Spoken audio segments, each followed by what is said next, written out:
Hello students, आज की video class 9 के लिए है। आज हम चैप्टर 5 यूक्लिड्स ज्योमेट्री का क्वेश्चन नंबर 16 सॉल्व करेंगे। क्वेश्चन नंबर 16 की स्टेटमेंट दी गई है, read the following axioms. A है things which are equal to the same things are equal to one another. B है if equals are added to equals wholes are equal. C है things which are double of the same things are equal to one another. Check whether the given system of axioms is consistent और inconsistent. तो यहाँ पे देखिए, read the following axioms, ये A B C तीन exams दी गई थी, तीन स्टेटमेंट, उसको रीड करना है। उसके बाद आपको चेक करना है, बताना है कि ये जो सिस्टम ऑफ एग्जाम्स दिए गए कंसिस्टेंट है कि इनकंसिस्टेंट। तो कंसिस्टेंट कब होगा? कंसिस्टेंट तब होगा जब आपको सेवेंथ एग्जाम, आपको यूक्लिड्स की 7 एग्जाम बताई गई है ना, अगर ये तीनों स्टेटमेंट यानी ये तीनों एग्जाम्स जो आपको यूक्लिड्स की 7 एग्जाम बताई गई है अगर उनके फेवर में है यानी उन्हीं में से है, तब तो ये सिस्टम ऑफ एग्जाम्स क्या होगा? कंसिस्टेंट होगा। अगर ये तीनों एग्जाम्स या ये तीनों स्टेटमेंट आपको जो 7 यूक्लिड्स की एग्जाम बताई गई है अगर उनमें से नहीं है तो सिस्टम ऑफ एग्जाम्स इनकंसिस्टेंट होगा। तो सबसे पहले आपको जो 7th एग्जाम बताई गई थी यूक्लिड्स की 7 एग्जाम, वो आपको याद होनी चाहिए। हमने फर्स्ट एग्जाम आपको बताई थी things which are equal to the same things are equal to one another. Second exam आपको बताई थी if equals are added to equals wholes are equal. Third आपको बताई गई थी if equals are subtracted from equals remainders are equal.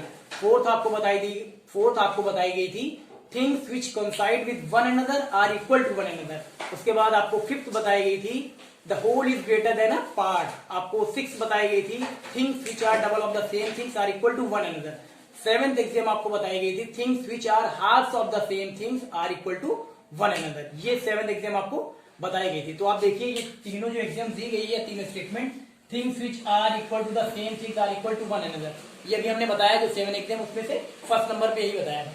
फिर यहाँ देखिए बी वाला part is equals are added to equals wholes are equal, ये आपको हमने जो एग्जाम बताई 7 उसमें से सेकंड नंबर पे थी। उसके बाद फिर दिया गया देखिए things which are double of the same things are equal to one another. ये हमने आपको जो भी स्टेटमेंट जो आपको एग्जाम्स बताई 7 एग्जाम बताई ना, उसमें 6 नंबर पे यही वाली बताई।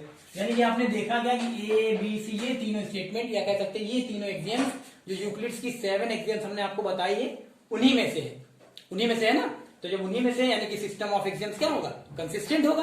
तो हम स्टेटमेंट लिख देंगे, यहाँ देखिए स्टेटमेंट, यहाँ पे सॉल्यूशन में स्टेटमेंट लिख देंगे गिवन 3 एग्जाम्स यानी first second third, given 3 exams are Euclid's exam. ये तीनों क्या है?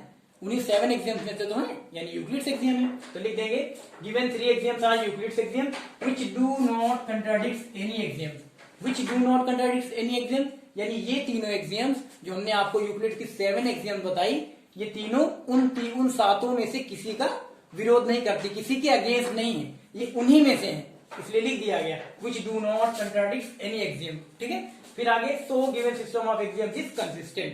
जब ये तीनों एग्जाम्स या ये तीनों स्टेटमेंट उन्हीं सातों एग्जाम्स में से हैं तो क्या होगा? सिस्टम ऑफ एग्जाम्स क्या होगा? कंसिस्टेंट। बस इतना सा है। चलिए